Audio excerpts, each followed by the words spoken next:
안녕하세요. 팝송입니다. 드디어 내일이면 스파이더맨 브랜드 뉴 데이가 약 5년 만에 개봉합니다.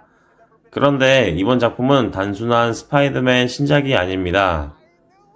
어쩌면 앞으로의 마블을 좌우할 수도 있는 작품이라고 해도 과언이 아닌데요. 많은 팬들이 이번 영화를 기다리며 가장 궁금해하는 것도 바로 이것입니다. 과연 마블은 이번 작품으로 예전의 영광을 되찾을 수 있을까? 왜 하필 스파이더맨이 이런 기대를 받고 있는 걸까요?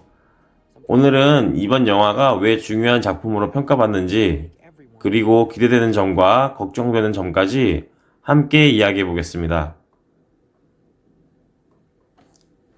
이번 작품의 연출은 샹치를 맡았던 데스틴 크리튼 감독이 맡았습니다. 샹치에서는 양조위의 압도적인 존재감과 함께 기존 MCU에서는 보기 힘들었던 홍콩 액션 스타일을 현대적으로 풀어내며 좋은 평가를 받았습니다.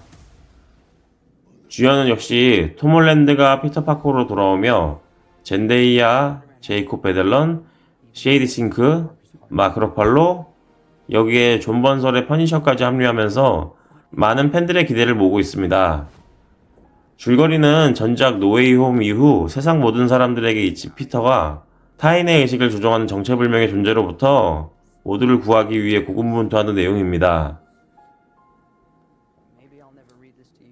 이 질문에 답하려면 현재 마블의 상황부터 살펴봐야 합니다. 어벤져스 엔드게임 이후 MCU는 꾸준히 새로운 작품을 내놓았지만 예전과 같은 압도적인 분위기를 이어가지도 못했습니다. 예전에는 마블 영화면 무조건 극장에서 본다라는 말이 자연스러웠지만 지금은 옛말이 되었습니다. 가장 큰 이유는 세계관이 너무 커졌기 때문인데요. 영화뿐 아니라 디즈니 플러스 시리즈까지 이어지면서 하나의 작품을 보기 위해 미리 알아야 할 이야기가 크게 늘어났습니다. 그러다 보니 어디까지 봐야 하지? 뭘 알고 가야 하지? 라는 말이 자연스럽게 나오기 시작했고, 결국 많은 관객들은 마블을 숙제가 많은 프랜차이즈처럼 느끼게 되었습니다. 여기에 작품 수가 늘어나면서 완성도의 편차도 커졌습니다. 좋은 평가를 받은 작품도 있었지만 반대로 스토리와 CG 문제로 아쉬움을 남긴 작품들도 있었죠. 물론 최근 데드풀과 울버린처럼 크게 흥행한 작품도 있었습니다. 하지만 이 작품 역시 기존 엑스맨 시리즈와 MCU를 알고 있을수록 더 재미있게 즐길 수 있는 영화였습니다. 기존 팬들에게는 최고의 선물이었지만 새로운 관객들이 입문하기에는 다소 진입장벽이 있다는 평가도 있었습니다. 이런 상황 속에서 마블은 앞으로 공개될 어벤져스 둠스데이를 앞두고 다시 한번 분위기를 끌어올려야 하는 중요한 시기를 맞이하고 있습니다.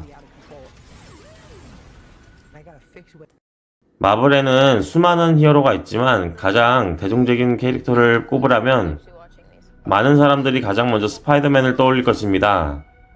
특히 노웨이홈은 코로나 팬데믹 시기에도 엄청난 흥행을 기록하며 MCU 최고의 성공작 중 하나가 되었습니다. 그만큼 지금도 스파이더맨은 마블의 가장 강력한 브랜드입니다. 그래서 이번 영화는 단순한 신작이 아니라 마블이 다시 관객들의 기대를 모을 수 있는지를 보여주는 중요한 시험대가 될 가능성이 큽니다. 첫 번째는 새로운 출발입니다. 노웨이홈 이후 피터 파커는 모든 것을 잃었습니다. 이제는 아이언맨의 그늘에서 벗어나 진짜 스파이더맨으로 성장하는 이야기를 보여줄 수 있는 시점이 됐습니다. 두 번째는 거리의 히어로로의 복귀입니다.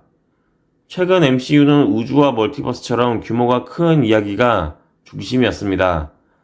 반면 스파이더맨은 원래 뉴욕 시민들과 함께 호흡하는 친근한 히어로입니다. 이번 작품에서는 그런 초심으로 돌아갈 수 있다는 점도 기대됩니다. 세 번째는 액션입니다. 감독이 바뀌면서 액션 스타일에도 변화가 예상됩니다. 샹치에서 보여준 속도감 있는 액션과 스파이더맨 특유의 웹스윙이 만나 지금까지 하는 또 다른 볼거리를 만들어낼 수도 있습니다. 첫 번째는 노웨이홈을 넘어설 수 있을까입니다. 전작은 토비 맥가이어와 앤드류 가필드의 등장으로 영화사에 남을 팬 서비스를 보여줬습니다. 그만큼 이번 작품은 개봉과 동시에 전작과 비교를 피하기 어려울 것입니다. 두 번째는 등장인물이 너무 많아지는 것입니다. 퍼니셔와 헐크를 비롯해 예고편에는 스콜피온, 부메랑 등 다양한 캐릭터들이 모습을 드러냈습니다. 물론 볼거리는 풍성해질 수 있지만 등장인물이 너무 많아지면 정작 피터 파커의 이야기가 약해질 수도 있다는 걱정도 있습니다. 세 번째는 또 하나의 예고편 같은 영화가 되지 않을까 하는 우려입니다. 최근 MCU 일부 작품들은 독립적인 영화라기보다 다음 작품을 위한 연결고리처럼 느껴졌다는 평가도 있었습니다.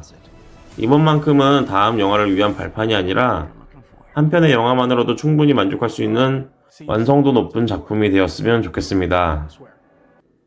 결국 이번 스파이더맨의 성공은 단순히 흥행 성적만으로 판단할 수 없을 것입니다.